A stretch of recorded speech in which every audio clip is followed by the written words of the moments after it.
Hi! Ang recap natin ngayon ay ang anime na Shangri-La Frontier. Kung gusto mo ang aking recaps mangyaring isaalang-alang ang pag-subscribe at pagpindot sa notification bell. Nagsisimula ang kwento nang makita natin na ang isang kalahating hubad na lalaking nakamaskara ay kakatalo lamang ng isang halimaw. Isang katakot-takot na batang babae na marahil ay uminom ng ilang masyadong maraming energy drink na nanunood sa malapit, at ipinagdiriwang na ang Dark Lord ay natalo. Ang lalaking mukhang lukador ay buong pagmamalaki na nanunood habang ang halimaw ay naglalaho, at ang araw ay sumisikat mula sa likod ng mga ulap. Ang kanyang pangalan ay Sonrako, at ang weird na babae ay muling pinupuri ang mandirigma. Sinabi niya kung paano ito naging isang mahabang mahirap na paglalakbay, at hindi na sumang-ayon si Sonrako. Pagkatapos ay nakakagulat na lumundag si Sonrako sa langit, at bumulalas na oras na para sumama si Faria sa Dark Lord. Pagkatapos ay ginawa niya ito ng isang malaking pabor sa pamamagitan ng muling pagsasaayos ng kanyang nakakainis na mukha gamit ang kanyang paa, at sinabi sa kanya na siya ang tunay na banta sa mundong ito. Nakita natin na si Sonrako ay talagang nasa isang laro. Buong pagmamalaki niyang ipinahayag na sa wakas ay natalo niya ito, at nagawa rin niyang makaganti sa lahat ng pinagdaanan niya sa kanya. Sa mundong ito, ang mga larong nakabatay sa display ay itinuturing na retro at ang mga ganap na nakakaengganyong virtual reality na laro ay naging karaniwan na. Sa ilalim ng maliit na bilang ng mga gawang mahalaga, makikita ang napakalaking pile ng mga release, na ang mga disenyo ng laro ay hindi tumutugma sa kanilang pinahusay na teknolohiya ng graphics. Ang mga larong ito ay kilala bilang trash games. Bagamat karamihan sa mga tao ay nararapat na hinahamak ang mga trash game, may mga taong tuwang-tuwang naghahanap sa kanila at ang mga taong ito ay tinatawag na mga freak. Ang ating bida na nagngangalang Rakuro ay isa sa mga freak na ito, at ipinahayag niya na totoo ang mga chismis, at ang larong nilalaro niya ay isang higanteng tambak ng basura. Inihahambing ni Rakuro ang pakiramdam na natatanggap niya mula sa pagtalo sa isang trash game sa kung ano ang nararamdaman ng isang convict kapag tinatapos ang isang sentensya sa bilangguan. Nagtataka ang psycho na ito kung anong trash game ang susunod niyang susubukan, at nalaman natin na kilala siya bilang trash game hunter. Pagbaba niya ng hagdanan, nalaman natin na ang kanyang ina ay kakaiba rin, habang sinabi sa kanya ni Rakuro na lumabas ang isa sa kanyang mga butterfly. Sa paaralan, ang isang random na batang babae ay nag-stalk kay Rakuro at nagsasanay kung ano ang plano niyang sabihin sa kanya. Nagpasya siyang magtanong tungkol sa mga video game at maghintay para sa perpektong sandali, ngunit natalo siya ng ibang bata. Sa isang game shop, umaasa ang may-ari na nagngangalang Mana, na ang bakasyon sa tag-init ay makatutulong sa pagdadala ng kanyang negosyo. Dumating sa shop ang stalker ni Rakuro na nagngangalang Ray. Alam na alam ni Mana kung bakit siya naruroon, ngunit sinabi kay Ray na wala si Rakuro ngayon. Masyadong nahihiya si Ray na aminin ito, ngunit sinabi ni Mana kung gaano kasarap maging bata at umiibig. Ipinaliwanag ni Mana na naging abala si Rakuro sa pagsisikap na i-crack ang isang extra special na trash game, kaya matagal na siyang hindi nakapunta roon. Ipinakita niya sa kanya ang larong tinatawag na Faria Chronicle Online, at sinabing isa itong maalamat na trash game. Ang lahat ng mga allies sa laro ay may kakilakilabot na AI, ang mga pattern ng pag-atake ng kaaway ay walang kahulugan, at mayroong isang walang katapusan na bilang ng mga bug sa code. Ang laro ay napakahirap din, ang mga seryosong kasanayan ay kailangan, kahit na para lamang talunin ang unang boss, kaya nagdulot ito ng toneladangang mga manlalaro na hindi makontrol, na ibinabato ang kanilang mga headset na parang mga baliw. Higit sa lahat, narinig din niya na kailangang labanan ng mga manlalaro ang panghuling boss na naka-board shorts at nakamaskara. Sa sandaling iyon, dumating si Rakuro, naghahanap ng anumang bagong trash games na maaaring lumabas. Pumunta siya sa counter, at nalaman natin na si Ray ay talagang duwag habang siya ay agad na nawala. Nagulat si Mana nang makita siya doon, at buong pagmamalaking ibinalita ni Rakuro na natalo niya ang Faria Chronicle Online. Si Ray ay nanunood mula sa paligid na parang stalker siya, at narinig niyang ipinaliwanag ni Rakuro na ang laro ay isang kamanghamanghang tambak ng basura. Ang pinakamasamang bahagi tungkol dito ay ang babaeng lead na si Faria. Siya ang dahilan ng halos lahat ng problemang nararanasan niya sa paglalakbay. Pinalala niya ang bawat sitwasyon, at pinapatay ang mga taga-nayon at mga miyembro ng partido. Hindi rin siya nagdusa ng anumang kahihinatnan para sa anumang bagay, dahil palagi siyang gagawa ng paraan upang isisi ang lahat ng ito sa huling boss. Kahit na walang ginawa ang boss, at naging problema niya siya sa lahat. Patuloy na tina-trash talk ni Rakuro ang trash game, habang ipinapaliwanag niya na kung bibigyan niya si Faria ng kahit kaunting pagtulak para mailabas ang inis niya, magagalit lang siya. Hindi siya sumama sa kanya kahit saan, at tumanggi na iusad ang kwento. Ikukulong siya ng autosave sa State of Affairs, at aabuti ng 3 oras para makabalik sa magandang mood ang psycho. Nagulat si Mana na hindi lang siya sumuko, na may katuturan dahil makakamit niya ang isang aktwal na buhay, ngunit ipinaliwanag niya na ganoon siya nila napapasabik. Sa loob ng 3 minuto sa pagitan ng pagtalo sa panghuling boss, at bago magsimula ang mga kredito, maaari mong atakihin ang baliw na babaeng ito nang walang takot sa paghihiganti. Sinabi ni Rakuro ang kasab-ikan, dahil kapag mas iniinis ka ni Faria, mas nagiging determinado kang dalhin ang lahat ng basura upang maranasan ang 3 minuto ng langit. Malinaw na sineseryoso ng taong ito ang mga trash games, habang sinasabi niya na kapag dumating na ang sandaling iyon ng kaligayahan, para bang nabubura ang lahat ng kanyang pagkabigo. Sa sandaling iyon, pakiramdam niya ay naiintindihan niya kung bakit siya inilagay sa Earth na ito. Para sa ilang kadahilanan, si Rei ay nakangiting parang kilabot habang naririnig ito, at ipinaliwanag ni Rakuro na ang trash game ay masyadong maganda. Ngayon, hindi niya maisip kung ano ang isusunod nito. Nag-isip si Mana ng exciting na ideya na huwag maglaro ng trash game ng isang beses. Ipinaliwanag niya na ang pagdanas ng mga kahinaan sa buhay ay maaaring makatulong na pahalagahan ang mga matataas, ngunit ang kabaligtaran ay parehas rin. Ipinakilala siya ni Mana sa larong Shangri-La Frontier, ang ganap na nakakaengganyong laro ng VR na may mahigit 30 milyong manlalaro. Patuloy niyang kinukumbinsi siya, at binigyan si Rei ng hindi gaanong banayad na kindat para sa ilang kadahilanan. Ipinaliwanag niya na maaaring maging masaya na subukan ang mga bagay na idinisenyo para sa masa paminsan-minsan, at tila pinag-iisipan ito ni Rakuro. Sa kanyang tahanan, nalaman natin na ang dedikasyon ni Rakuro sa kanyang karanasan sa paglalaro ay umaabot sa mapanganib na mataas na antas ng nerd, habang pinag-aaralan niya ang kasaysayan ng laro. Nalaman niya na ang Shangri-La Frontier aka SLF, ay napunta sa merkado wala pang 1 taon ang nakalipas at nagtakda ito ng Guinness World Record para sa sabay-sabay na pag-login ng manlalaro. Ang konsepto ay, isang kolonya na fleet na nagmula sa kalawakan ay namatay, ngunit bago umalis ay nag-iwan ng isang bagong lipunan. Makalipas ang libu-libong taon, nabubuhay ang mga PC sa halos medieval na tech levels.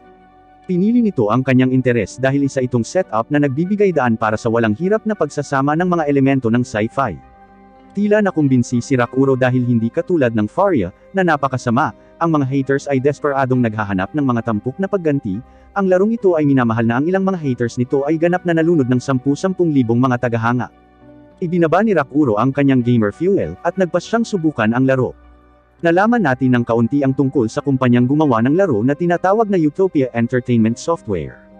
Itinatag ito ng genius programmer, si Takuyo Takuri, na bumuo ng isang ganap na nakakaengganyong VR game system. Ito ay nangunguna sa larangan ng software development hardware at pagbibigay ng serbisyo sa internet. Isinuot ni Rakuro ang kanyang virtual reality headset, at iniisip kung gaano nakatagal mula noong naglaro siya ng isang bagay na hindi basura. Nagsisimula ang laro sa paglikha ng karakter, at namangha si Rakuro sa kung gaano karaming mga pagpipilian ang mayroon para sa mga class. Pumili siya ng Twin Blade Mercenary para sa flexibility nito, at pagkatapos ay lumipat sa Origin. Nabasa niya na ang mga Wanderer ay dahan-daang bumubuo ng depensa, ngunit nakakakuha ng mga bonus sa swerte. Naaapektuhan ng swerte ang critical chance at rate ng pag-drop ng item, kaya nagpasya siyang piliin iyon. Nagsisimulang maging talagang kapanapanabik ang mga bagay nang nalaman niya kung gaano karaming mga pagpipilian ang mayroon sa pagpapasadya ng character, dahil pinapayagan siya nitong baguhin ang lahi at uri ng katawan. Gumagawa siya ng kakaibang ingay dahil medyo nasasabik siya, at pinaalalahanan niya ang sarili na huminahon. Napagtanto ni Rakuro na siya ay nalason ng husto ng mga trash games, na siya ngayon ay nasasabik ng mga hangal na maliliit na bagay. Tila nakakalimutan ang tungkol sa sinabi niya, tuwang-tuwang sinabi ni Rakuro na oras na para maging hardcore sa disenyo ng karakter, sa unang pagkakataon hanggang sa forever. Pagkatapos ay nakakagulat na nakita natin na ang kanyang natapos na disenyo ng karakter ay mukhang kakaiba, ngunit at least inililigtas tayo sa sakit sa pagtingin sa kanyang pangit na mukha. Hindi siya mapagkakamalang isang kalahating hubad na mabalahibo, dahil mayroon siyang napakagandang dahilan para gawin ito. Nalaman natin na ang kanyang estilo ng paglalaro ay binubuo ng hindi pagpansin sa baluti, sa pabor sa pagkuha ng pinakamahusay na mga armas na posible. Siyempre, magastos ang mga armas na ito, ngunit sa SLF, kamangha-mangha, binibigyan ka ng opsyon na ibenta ang iyong kagamitan sa pagsisimula sa panahon ng paglikha ng karakter, at maaari kang kumita ng malaki. Sa kabutihang palad ay gustong itago ni Rakuro ang kanyang mukha, at ang tanging pagpipilian ay ang mukhang hangal na maskara ng ibon. Wala siyang pagpipilian dahil medyo awkward para sa kanya na maglaro ng kalahating hubad, kung makikita ng lahat ang kanyang mukha. Si Rakuro ay ang uri ng manlalaro na gumagamit ng parehong pangalan sa bawat laro na kanyang nilalaro, kaya ibinibigay niya ang pangalang Sonrako. Humiga siya sa kanyang kama at tuluyang pumasok sa laro. Lumaktaw si Rakuro sa prologue dahil wala talagang may pakialam dito, at dumating sa mundo ng God tier na laro upang mahanap ang isa sa kanyang uri. Lumipad ito palayo at agad namang humanga si Rakuro dahil ang paggalaw-galaw ay parang totoong buhay. Sinusubukan niya ang lahat sa pamamagitan ng pagtakbo at pag-akyat sa lugar, at sinasabi kung gaano kasarap ang pakiramdam ng lahat kumpara sa larong kasama ang kasuklam-suklam na nakakainis na babae. Namangha si Rakuro sa laki ng mundo, at naglabas ng mapa. Nagtataka siya kung bakit hindi siya nagsimula sa isang tutorial town para sa mga baguhan tulad ng karamihan sa mga laro, at hindi niya napagtanto na ang mga pipili ng Wanderer bilang kanilang origin, ay nagsisimula sa isang random na punto sa beginner's area. Nagpasya siyang magtungo sa panimulang bayan, ngunit muling namangha kung gaano kasarap ang pakiramdam ng mga kontrol. Sinusuri niya ang kanyang mga istatistika at kinikilala na ang kanyang mababang depensa ay dahil sa kanyang kalahating hubad, ngunit umaasa na ang kanyang mataas na swerte na istatistika ay makakabawi para dito. Noon pa lang, nagulat siya nang bigla siyang inatake, nang makasalubong niya ang isang goblin. Tumanggi si Rakuro na maging isang kalahating hubad na duwag, at nagpa siya na oras na upang makita kung saan gawa ang combat engine ng laro. Sinimula ng matapang na Little Goblin ang laban, ngunit malamang na pinagsisisihan niya ang lahat ng desisyon niya sa buhay habang gumagamit si Rakuro ng malakas na pag-atake para hatiin siya sa kalahati. Pinahanga ni Rakuro ang kanyang sarili, ngunit kinikilala niya na ang Goblin ay isang scrub enemy lamang sa intro. Ito ay nag-level up sa kanya bagaman, at nakikita niya na ang palakol nito ay maaaring dalawahan ang paggamit. May gumagalaw sa ilang mga palumpong sa malapit, at iniisip ni Rakuro kung paano maraming matututunan sa laro, tulad ng mga kahinaan ng halimaw, pattern, at pag-drop ng item. Sinabi niya na ito man ay isang trash game o god tier na laro, lahat ay nakakakuha ng pakiramdam na nararanasan niya ngayon. Ang saya sa unang pag-dive sa isang bagong mundo, ito ay isang bagay na hindi mahahanap sa totoong buhay. Ang kanyang kalaban sa wakas ay lumabas mula sa mga palumpong, at halos hindi na niya nalampasan ang kanyang pag-atake kay Rakuro. Ang pag-atake ay napakalakas, at kinikilala niya na mapapabagsak siya nito kung tatamaan siya nito. Ang nakakatakot na kuneho ay pumasok para sa isa pang pag-atake, ngunit sa pagkakataong ito ay hinaranggan ito ni Rakuro, at siya ay naka-counter habang naglalanding ng isang kritikal na tama. Ang Bugs Bunny na may rabies ay masyadong determinado, at patuloy na umaatake. Nabigo si Rakuro sa kung ano ang inaalok ng larong ito, at nakita natin na tinusok niya ang kuneho. Ipinaliwanag niya na ang kuneho ay nagpapatama lamang sa kanyang leeg, kaya napakadaling malaman kung paano ito haharapin. Natutuwa siyang makita na siya ay nag-level up pa, ngunit nabigo na hindi makita ang espada ng kuneho bilang item drop. Sa sandaling iyon, ipinapakita ng kanyang stat screen na natugunan niya ang isang tiyak na kondisyon at natutunan ang skill flash counter. Sa kabilang banda, maaari niyang i-unlock ang mga kasanayan sa pamamagitan ng pagsasagawa ng ilang partikular na aksyon, kaya naglalaan ng ilang sandali si Rakuro upang pahalagahan kung gaano kahusay ang disenyo ng laro. Napagtanto niya na dahil ang sariling kakayahan ng isang manlalaro ay nagdaragdag sa kanilang mga pag-iwas at pag-atake, kaya niyang labanan ng husto ang kahit na mas mataas na antas ng mga kaaway. Dahil dito, gusto niyang subukan ang iba't ibang estilo ng pakikipaglaban. Ang kanyang pagpapahalaga ay hindi huminto doon bagaman, dahil napagtanto ni Rakuro na siya ay naglalaro sa buong oras na ito nang hindi nakatagpo ng kahit na isang bug. Pagkatapos ay pinapanood natin ang lahat ng mga nakaraang bug na kinailangan niyang harapin, tulad ng hitbox bug, clipping bug, at ang kasumpa-sumpa na invisibility bug. Ipinahayag niya ang kanyang pananabik dahil hindi siya sigurado kung masisiyahan siya sa isang bug-free na laro pagkatapos ng lahat ng oras na ito, ngunit sigurado ngayon na talagang ma-enjoy niya ito. Tumungo si Rakuro upang maghanap ng isa pang may rabies na kuneho, ngunit huminto sandali upang ganap na sirain ang isang ogre. Muli siyang nag-level up, at nagpa siya na marahil ay dapat niyang ilaan ang kanyang mga stat point. Nais niyang mas madalas na mag-spawn ang palaban na kuneho, ngunit napagtanto niya na ito ay isang bihirang halimaw. Nagawa pa rin niyang patayin ang 50 sa kanila, at makuha ang kanyang matamis na mukhang dalawahang espada. Natutunan din niya ang ilang mga bagong kasanayan, ngunit sinabi na isa lamang sa mga ito ang sulit na gamitin. Gayunpaman, nagpasya si Rakuro na sumulong, dahil hindi na siya magkakaroon ng higit pang mga antas sa mga halimaw ng scrub tier sa paligid. Napakalayo na niya sa panimulang bayan, ngunit nakita niyang malapit siya sa ibang bayan, na angkop na pinangalan ng Second Dale. Pumunta siya doon, ngunit nakita niya na may ahas na may ponytail na humaharang sa isang tulay. Si Rakuro ay hinalinhan upang sa wakas ay magkaroon ng isang tunay na hamon, at naghahanda upang labanan ang nakaistilong ahas. Huwag hayaang malinlang ka ng mahinang buhok na disenyo, ang halimaw na ito ay talagang napakalakas dahil ito ang boss ng lugar na sinadya upang labanan ng isang party. Si Rakuro ay tumatagal ng ilang sandali upang pag-isipan ang lahat ng mga pag-atake na karaniwang ginagawa ng ahas sa mga laro. Sinabi niya na sa isang avatar na aktwal na gumagalaw sa paraang gusto niya, hindi niya kailangan ng mga depensa para matalo ang boss, at sumulong siya. Hinihiling niya na bigyan siya ng laro ng isang bagay na kapanapanabik, at nakikita namin na medyo nag-e-enjoy si Rakuro sa kanyang sarili. Sa labasan ng isang kalapit na bayan, maraming tao ang namamangha sa isang bagay. Nalaglag ang kanilang mga panga, at nakita natin na ito ay isang taong nakasuot ng napakalaking baluti. Ito ang panimulang bayan na Firstia. Nakikita ng mga tao ng bayan na ang taong ito ay may mataas na antas ng kagamitan, at isang crest mula sa isang clan na nakatuon sa tagumpay. Ang clueless na grupo ay nagtataka kung ano ang ginagawa ng isang tulad niyan, at malalaman natin sa boses nito na siya ay isang babae.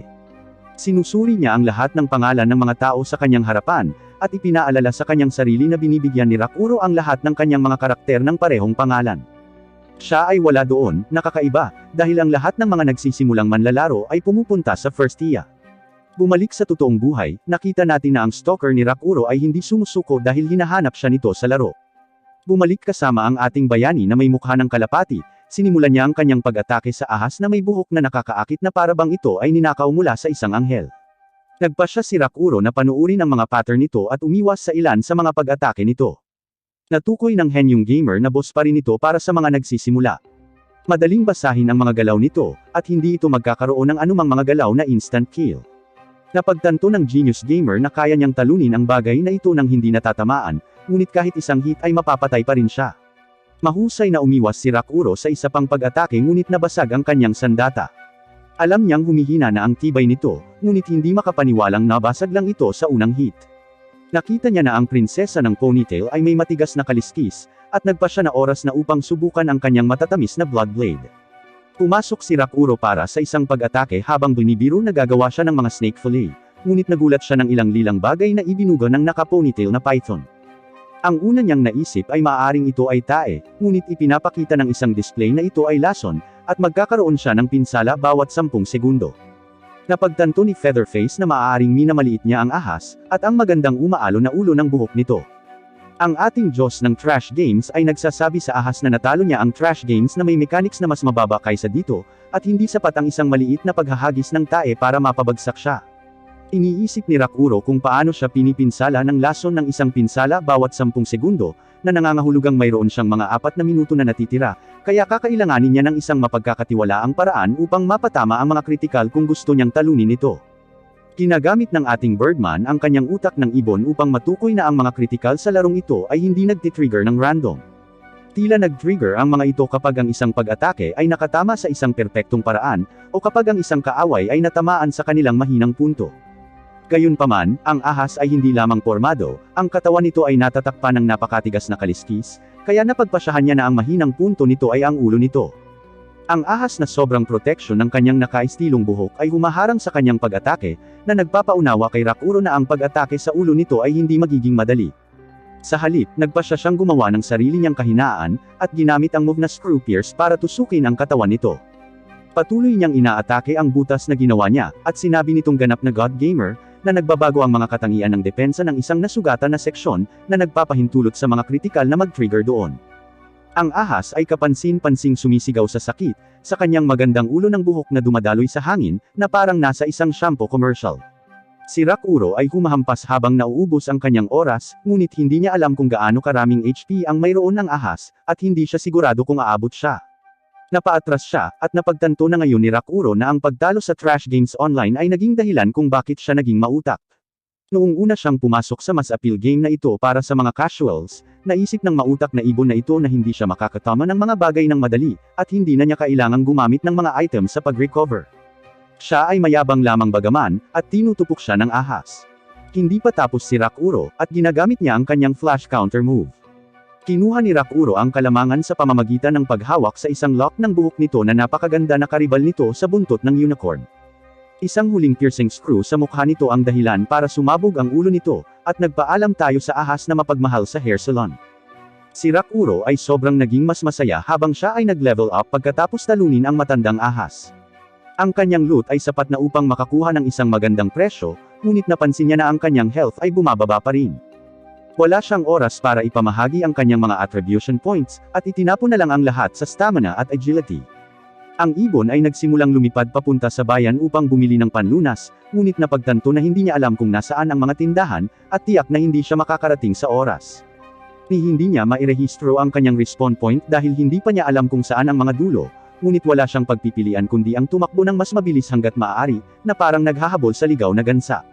Sa bayan, nakita natin na ang isang lalaki na nagngangalang Yamamoto ay tuwang-tuwa na pagkatapos ng 3 buong buwan ng pagsubok, sa wakas ay nakuha niya ang babaeng crush niya para makipaglaro sa kanya ng SLF. Ang pangalan niya ay Maya. Ang Romeo na ito ay nagmanyobra sa kanyang sarili sa papel ng veterano na nagbibigay ng payo, at hindi niya hahayaang lumipas ang pagkakataong ito. Sa kasamaang palad, ang kanyang intimate encounter ay nag-ambala ng ating nagngangalit na loko, at inisip ni Maya na halimaw ito. Sinabi ni Yamamoto na mayroon itong pangalan kaya sigurado na ito ay isang manlalaro. Iniisip ng baliw na babae na ito na dapat pa rin niyang patayin ito, ngunit ipinunto ni Yamamoto na ang pagpatay sa ibang mga manlalaro ay naglalagay ng bungo sa harap ng iyong pangalan. Isinasaalang-alang ito ng nakamamatay na psychopath, ngunit nagpa siya laban dito, at iniisip nila kung ang ibon ay tinamaan ng laso na tae. Sinabi sa kanila ni Yamamoto kung nasaan ang in, ngunit ipinaliwanag na ang respawn point ay magre-rehistro lamang kapag nakahiga na siya sa kama. Sa in, masyadong mahinahon ang pagsasalita ng receptionist, habang itinuturo niya ang lahat ng amenities na mayroon sila, kaya sinugod siya ng ating galit na bayani. Sa wakas ay nakarating na si Rakuro sa kanyang kama upang irehistro ang kanyang respawn point, ngunit ang lason ay hindi pa gumaling at siya ay namatay. Si Rakuro ay bumalik sa realidad kung saan siya ay nabigo na namatay, ngunit natutuwa siyang hindi nawala ng anumang mga item. Nagpasya siya na kailangan niyang pasalamatan ang taong tumulong sa kanya, ngunit sa ngayon ay pinahahalagahan niya kung gaano kahanga-hanga ang larong SLF. Ang ating God of Trash Games sa kalaunan ay dumating sa second Dale, sa paghahanap ng mga pangangailangan tulad ng mapa at mga item sa pag-recover. Iniisip ng ibon na dapat siyang bumili ng isang malakas na pangunahing sandata upang matulungan siyang maabot ang kanyang layunin na maabot ang nangungunang mga ranggo ng manlalaro. Ngunit sa lalong madaling panahon na pagtanto na ang mga pervert ay nakatitig sa kanya dahil sa pagiging kalahating hubad, at gumawa siya ng tamang desisyon sa pamamagitan ng pagkuha muna ng mga damit. Nakukuha lang niya ang pinakamurang damit na mabibili niya, dahil para lang hindi tumingin sa kanya ng kakaiba ang mga tao, ngunit pagkatapos ay kakaibang nagpasya na ang kanyang ulo ng ibon ay hindi gaanong kakaiba kaysa sa isang maskara. Sa isang tindahan ng armas, hindi nagustuhan ni Rakuro ang inaalok nito, at itinuturo ng lalaki sa tindahan ng armas na ang mga bunny dagger ni Rakuro ay talagang napakabihirang. Natuwa si Rakuro, gayunpaman, nang ipaliwanag ng lalaki na maaari siyang gumawa ng mga armas, ngunit kailangan niyang kunin ang mga materyales. Ang aming maliit na kalapati ay hindi nag-aksaya ng oras, at agad na tumungo sa isang lugar na may maraming mineral. Gayunpaman, nalilito ang kanyang mga balahibo, dahil natatapos lang niya ang pagmimina ng mga ordinaryo na bato. Nadidismaya siya dahil iniindayog niya ang kanyang piku ng hindi bababa sa 30 minuto, ngunit mayroon lamang 2 sa 6 na piraso ng ore na kailangan niya. Para bang wala siyang sapat na pag-aalala sa lahat ng putik at isang mabigat na piku, lumilitaw ang isang nakakainis na palaka na ginagawa ng mga palaka. Ang kawawang palaka na ito ay nakakaabala sa maling ibon. Ang maliit na palaka na ito ay lumalangoy sa putik na parang iniisip nitong lumalangoy ito sa Olympics, at nasa unang pwesto ang inosenteng maliit nitong puso.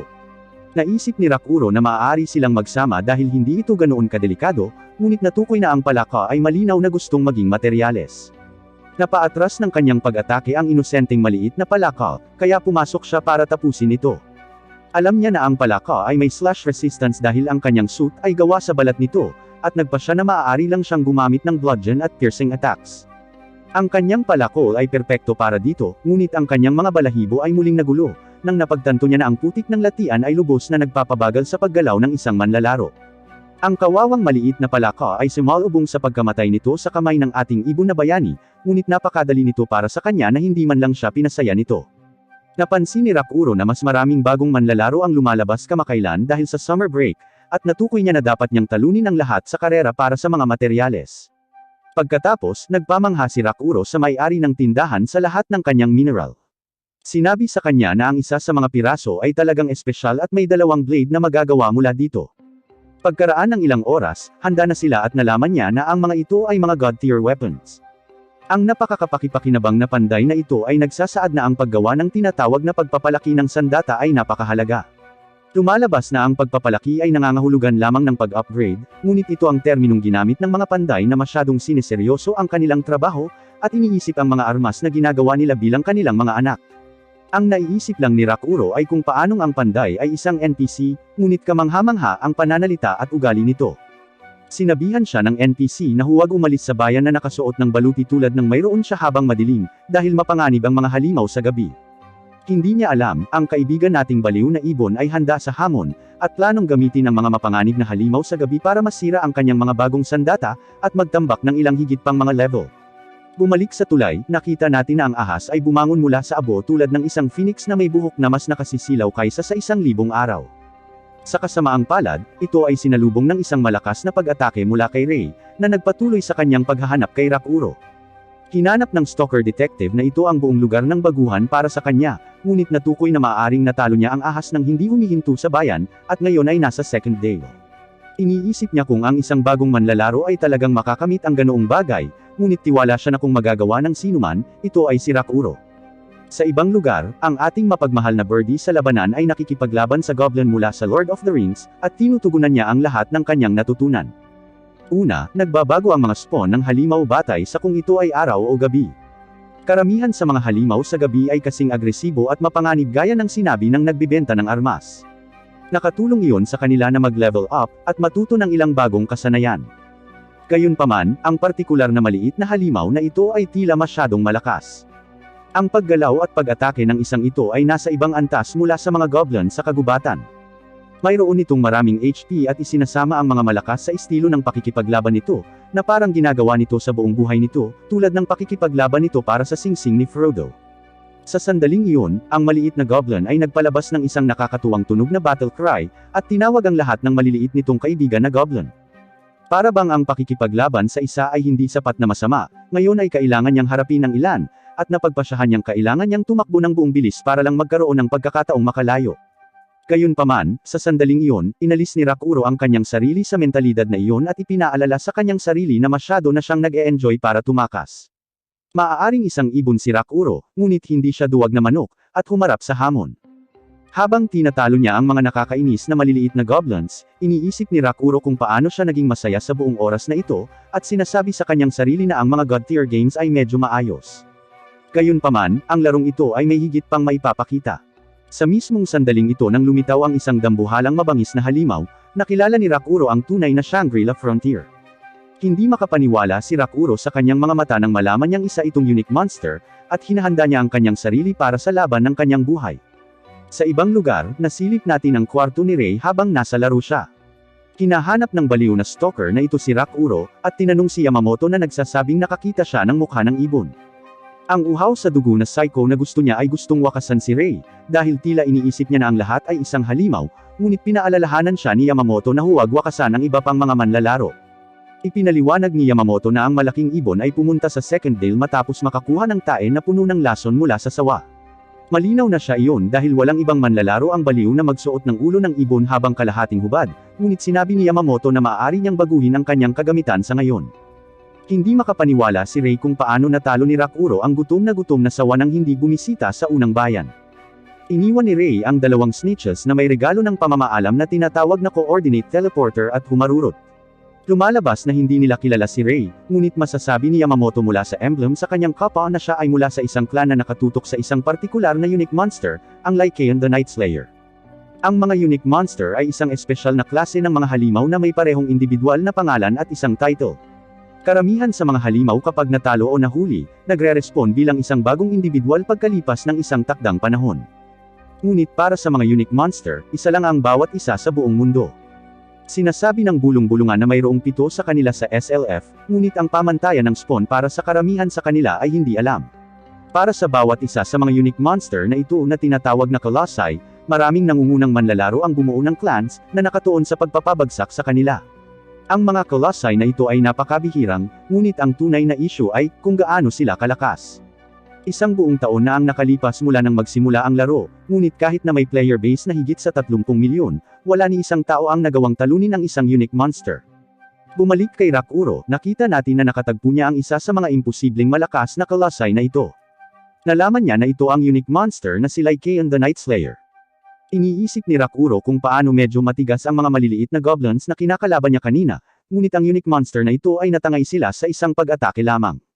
Ang tanging magagawa niya ay titigan ang mabangis na halimaw, dahil sigurado siyang ang pagtama ng isa lang sa mga atake nito ay magwawakas sa kanyang buhay. Ang higanteng lobo na bagay ay hindi nasisiyahan sa nakatayo lamang doon bagaman, at sinimula ng pag-atake nito. Saglit na iniligtas ni Rakuro ang kanyang sarili gamit ang isang block, ngunit nabigo ang kanyang pagtatangka sa isang counterattack. Ilang segundo pa lang, nararamdaman na ni Rakuro ang mga epekto ng mahigpit na labanan, ngunit nagpasya pa rin siyang tuyain ito, sa pamamagitan ng pagsasabi sa halimaw na ang mga unique monster na tulad niya ay walang gaanong magagawa para sa kanila. Gayunpaman, sa kaibuturan, alam ng ating glass cannon kung gaano siya kalapit na makakita ng end screen. Natutuwa siyang magdamag siyang nag-grind dahil kung hindi niya natutunan ang perfect parry, isa na siyang virtual reality ghost ngayon.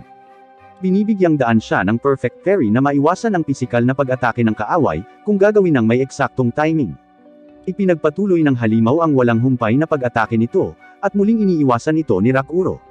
Alam niya na kailangan niyang gawin ang lahat para lang mabigyan ang sarili ng pagkakataong manalo, at pumasok para sa sarili niyang pag-atake.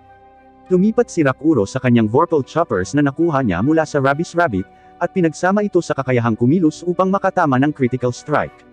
Ang halimaw ay halos hindi apektado, at patuloy na binomba ng mga pag-atake si Rakuro. Ang labanan ay huminto saglit nang mawala ang Night Slayer. Lumilitaw itong muli upang magpatama ng ilang higit pang mga pag-atake, ngunit muling nawala pagkaraan ng ilang sandali kapag ang buwan ay natatakpan ng mga ulap. Muli itong lumitaw sa kanya, ngunit ipinakita ni Rakuro na higit pa sa kakayanin niya ang kanyang sarili laban dito. Ang halimaw ay tila nagte-teleport habang inaatake nito si Rakuro mula sa likuran, ngunit ipinakita ni Rakuro ang kanyang husay bilang isang gamer nang natiming niya ng perpekto ang kanyang parry, upang bahagya lamang na mailigtas ang kanyang sarili mula sa pagsabog. Ang halimaw ay muling lumitaw sa harap ni Rakuro ngunit malinaw na siya ay nagsasaya habang siya ay napapangiti. Nagpapatuloy ang laban habang ang halimaw ay patuloy na nawawala at muling lumitaw. Nagawa ni Rakuro ang isa pang strike, ngunit ibinulalas na ang pelt nito ay mas matigas pa kaysa sa kaliskis ng naka-ponytail na python. Mahigit 5 minuto nang umiiwas si Rakuro sa bagay na iyon nang hindi tinatamaan, ngunit ang unique monster ay napakatigas. Nakatama si Rakuro ng daan-daang kritikal na welga, ngunit hindi siya sigurado kung mayroon siyang anumang pinsala. Ang kanyang Vorpal Choppers na nagsimula malapit sa mint condition ay nasisira na. Natitiyak ni Rakuro na kung hindi siya makakahanap ng mas malambot na lugar upang matamaan, ang kanyang mga armas ay maglalaho. Kinikilala niya na ang halimaw na ito ay malayo sa liga ng kung ano ang kaya niyang gawin sa yugtong ito, ngunit iyon mismo ang gusto niya, at iyon ang dahilan kung bakit ang Shangri-La Frontier ay isang god tier na laro. Ang ating matinding kalaban ay hindi maaaring magkaroon ng isang mas mahusay na oras, dahil inilalarawan niya ang tindi ng pangingilig ng gulugod na nagpaparamdam sa kanya na para siyang nagliliyab. Habang nakakuha siya ng ilang mas kritikal na strike, sinabi niya na hindi na posibleng mag-enjoy pa sa isang laro. Siya ay isang gamer na nagtagumpay sa hindi mabilang na bilang ng trash games, na puno ng mga bug at balanse ng basura. Dahil alam niya na ang halimaw na ito ay walang bugged out hitbox tulad ng sa ibang mga laro, walang pagkakataon na siya ay sumuko ngayon. Nakatama si Rakuro ng isa pang malakas na pag-atake, ngunit ang isang ito ay hindi rin gaanong nakakapinsala. Itinulak siya pabalik sa labas ng range ng halimaw, ngunit nagpalabas ito ng malakas na ungol na nagparalisa kay Rakuro. Muling itinago ang buwan na nagpapahintulot sa halimaw na mawala, at pagkaraan ng ilang segundo ay nagulat si Rakuro nang makitang wala na ang kanyang mga binti. Walang ideya si Rakuro kung ano ang nangyari ngunit kinikilala niya na talagang masakit ang matamaan ng katotohanan. Habang nakahiga siya doon sa pagkatalo, sinasabi niya ang malupit na katotohanan. Hindi siya biglang matututo ng isang kahangahangang bagong kasanayan, o maliligtas ng isang runan mula sa ilang misteryosong mataas na antas na manlalaro. Walang cinematic na ganoon ang mangyayari. Napagtanto niya na hindi iyon ganap na totoo, dahil kahit papaano pagkatapos ng isang hit na ganoon, mayroon pa siyang isang health point na natitira, at iyon ay isang himala. Pinupuri niya ang unique monster para sa pagiging hindi kapani-paniwala, ngunit sinasabi na ang kahangalan na iyon ay sadyang na-code sa kanya. Ang halimaw ay eksaktong kasing lakas ng nais ng mga lumikha nito. Nangangahulugan nito na ito ay matatalo na kahangalan. Sa mismong sandaling ito ay ginawa ni Rakuro ang kanyang desisyon. Wala na siyang pakialam sa panghuling boss ng laro o maging sa kwento, maaaring wala pa ito sa sandaling ito ngunit balang araw ay nangako siya na tatalunan niya ang unique monster. Direktang nakipag-usap si Rakuro kay Lycaon the Night Slayer at sinabihan ito upang matiyak na walang makakatalo dito bago niya gawin. Tinapos siya ng mabangis na halimaw, at nakita natin na ang isang sumpa na tinatawag na marka ng Lycaon ay inilapat. Makalipas ang ilang sandali, muling nagbalik si Rakuro sa Second Dale, at nalaman na hindi pinapayagan ng sumpa na ito ang kagamitan sa bahagi ng katawan na tinamaan ng sumpa. Ang isang mabilis na pagsusuri sa kanyang katawan ay nagpapakita na siya ay halos ganap na natatakpan ng marka ng Lycaon. Ibig sabihin, hindi niya ma-equip ang mga gamit sa kanyang katawan at binti. Saglit na inilabas ni Rakuro ang kanyang pagkadismaya habang kinukondena niya ang naglalaho na lobo sa paggawa nito sa kanya. Ito ay nagpapatunay na ang sumpa ay patuloy na nagbibigay ng mas marami pa. Ang mga halimaw na mas mababang antas kaysa sa sinumpa na karakter ay tatakas. Ang mga pakikipag-usap sa mga NPC ay maaapektuhan ng pagkakaroon ng marka ng Lycaon, at ang bahagi ng katawan na may sakit ay nakakakuha ng panlaban sa mga magic effect. Ang tanging paraan upang maalis ang sumpa ay sa pamamagitan ng mga panalangin ng isang santo, o ang pagkatalo ng curses caster. Dahil sa lahat ng masamang balitang ito, nagpasya si Rakuro na makalanghap ng sariwang hangin bago niya tapusin ang kanyang sarili. Doon, nagpakawala siya ng malakas na hiyaw habang ibinubulalas niya na ito ang uri ng sirang sumpa na nangyayari sa trash games. Habang nagtataka ang mga tao kung ano ang ginagawa ng kalahating hubad na weirdo, pinapakalma ni Rakuro ang sarili. Pagkatapos ay ipinaalala niya sa kanyang sarili ang 3 prinsipyong natutunan niya sa lahat ng trash games. Matiyagang pag-iisip, di nadudurog na espiritu, at isang kalmado na paghuhusga. Ang isang mabilis na pagsusuri sa kanyang mga estatistika ay talagang nagpapakita na ang mga manlalaro ay nakakakuha ng maraming karanasan mula sa pakikipaglaban lamang sa isang unique monster. Ibig sabihin, medyo nag-level up siya, na-buff ang kanyang kakayahan, at nakakuha ng maraming stat points na ilalaan. Pagkatapos niyang ilaan ang kanyang mga punto, mabilis niyang napagtanto na ginawa niya ang kanyang sarili na isang glass cannon na mamamatay sa isang hit. Gayunpaman, wala siyang pagpipilian, dahil hindi niya magagamit ang 2 sa 4 na puwang ng kanyang armor. Ang paggastos ng mga puntos sa vitality ay parang pag-ihi sa karagatan, at ganoon din sa kanyang HP. Hindi lamang iyon, ngunit ang kanyang pinakamahusay na estatistika ay 65 sa swerte. Sa palagay niya ay marahil iyon ang dahilan kung bakit siya nakaligtas saglit sa 1 HP lang na iyon. Ipinagdasal niya na ang kanyang swerte ay kailangang maging mabuti para sa isang bagay, at umaasa na okay lang na bumaling sa swerte para sa tulong. Sa sandaling iyon, bumagsak sa kanyang ulo ang isang napakahusay na bihis na kuneho. Medyo iba ang hitsura nito kaysa sa kuneho na nakita niya dati, at iniisip niya kung pinapayagan ng larong ito ang mga halimaw na mag-spawn sa mga bayan. Ang makinis na maliit na furball ay umaalis, kaya sinundan nito ni Rakuro. Kumbinsido siya na sa paraan ng pananamit nito, makakakuha siya ng isang pambihirang bagay kapag nahuli niya ito. Nang tila mahuhuli na niya ang maliit na lalaki, lumilikha ito ng isang pinto at binibigyan ng kuneho ang ating bida ng isang mapagmataas na tingin habang siya ay lumalayo. Nabasa ni Rakuro ang isang mensahe sa pinto na nagsasabing ito ay isang unique scenario, isang imbitasyon mula sa rabbits. Naaalala ni Rakuro ang pagbabasa tungkol dito sa site ng gabay sa laro, at ipinaliwanag na ang SLF ay may malawak na pangunahing kwento tungkol sa paggalugad sa mundo, ngunit mayroon din itong malaking bilang ng mga side quest. Ang isang subsedity ay tinatawag na mga unique scenario. Mga misteryosong sitwasyon na nag-unlock ng mga oras, lugar, mga nilalaman, at mga flag na hindi alam ng publiko.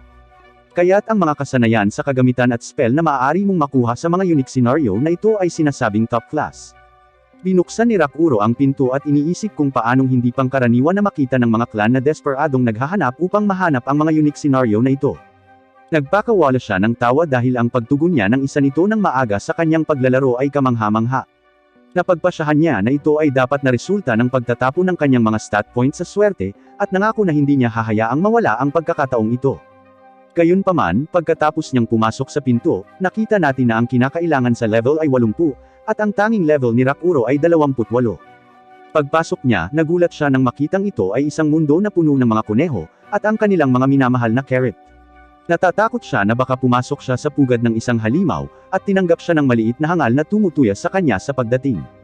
Gustong makilala ng kuneho na ito si Rakuro, at ipinaliwanag niya na ang lahat ng Rabutuza ay nasa sabik tungkol sa kanya. Ito ay dahil sa kabila ng kanyang malaking personal na kahinaan, si Rakuro ay nagkaroon ng lakas ng loob na subukan ang Night Slayer sa kanyang sarili, at dahil mayroon siyang mga kasanayan upang ipagpatuloy ang mga perpektong nakamamatay na atake ng walang kahit isang tama. Para sa kanila, si Rakuro ay ang sagisag ng Vorpal Rabbit Soul. Natakot si Rakuro sa sigasig ng maliit na lalaki, at sinabi ng kuneho na gusto niyang maging katulad ni Rakuro. Mabilis na sinabi ng ating hamak na bayani na bahagya siyang nag-iwan ng gasgas sa unique monster, ngunit ipinaliwanag ng kuneho na iyon ay dahil lamang sa napakalakas nito. Tinawag niya itong Night Emperor, at ipinaliwanag na ito ay isang colossus, na may kakayahang lumamon sa mga wyvern tulad ng merienda sa tanghali. Ang katotohanan na si Rakuro ay naruroon kahit na nakikipag-usap sa kanya ngayon, nagmumungkahi na si Rakuro ay nasa ilalim ng proteksyon ng Kabanalan. Ang higit na nakakamangha sa nakadamit na kuneho ay ang mga markang tumatakip sa katawan ni Rikuro ay nagpatunay na ang Night Emperor ay itinuturing siya hindi bilang isang biktima lamang, ngunit bilang isang kapwa nilalang. Hindi maiwasan ni Rakuro na magtaka kung may mali sa utak ng kuneho, at naaalala niya na ang isa sa mga katangian ng marka ay ang mga pakikipag-usap sa mga NPC ay maaapektuhan. Ipinaliwanag ng kuneho na gustong makipagkita sa kanya ng kanyang boss na kuneho, ngunit iniisip ng ating nag-aalinlangan na Birdman kung ito ay isang uri ng bitag sa paghihiganti para sa lahat ng buhay ng kuneho na kanyang tinapos. Hindi pinansin ng kuneho ang kanyang tanong at ipinakilala ang kanyang sarili bilang si Emil. Sa kalaunan ay sinagot at tiniyak ni Emil si Rakuro na ang kanyang boss ay higit pa sa mga bagay na walang kwenta tulad ng paghihiganti. Sa Rabutuzo's Palace, ipinaliwanag ng ating bagong kaibigan na habang maraming tao ang bumibisita sa Rabutuzo ng regular, si Rakuro ang unang papasok sa palasyo. Ito ay medyo nakakagulat, ngunit si Rakuro ay nasa sabik dahil ito ay nangangahulugan na ito ay isang natatanging senaryo na siya lamang ang nakakaalam. Ipinaliwanag ni Rakuro na medyo nag-aalala siya matapos mamarkahan ang lahat ng kakaibang asong iyon, ngunit mukhang bumabalik na ang kanyang swerte. Dinala siya ni Emil sa kanyang ama o boss, at nabigla si Rakuro sa malakas na presensya ng lalaking ito. Kinilala niya si Rakuro bilang ang taong binugbog at inihiyan ng unique monster na tinatawag niyang tuta. Ipinaliwanag niya na ang mga tao ay mabilis na nawala ang kanilang vorpal na kaluluwa, kaya ipinapalagay niya na lahat sila ay walang pag-asa. Gayunpaman, natukoy na niya ngayon na ang isa sa kanila ay may pangako, at nabigla si Rakuro nang humingi siya ng ilang oras. Ipinakilala ng dambuhalang kuneho na ito ang kanyang sarili bilang boss ng kuneho ng Rabutuza, na pinangalanang Visesh. Salamat sa panunood sa mga unang bahagi ng recap na ito. Mag-subscribe at i-ring ang notification bell para sa mga susunod na bahagi.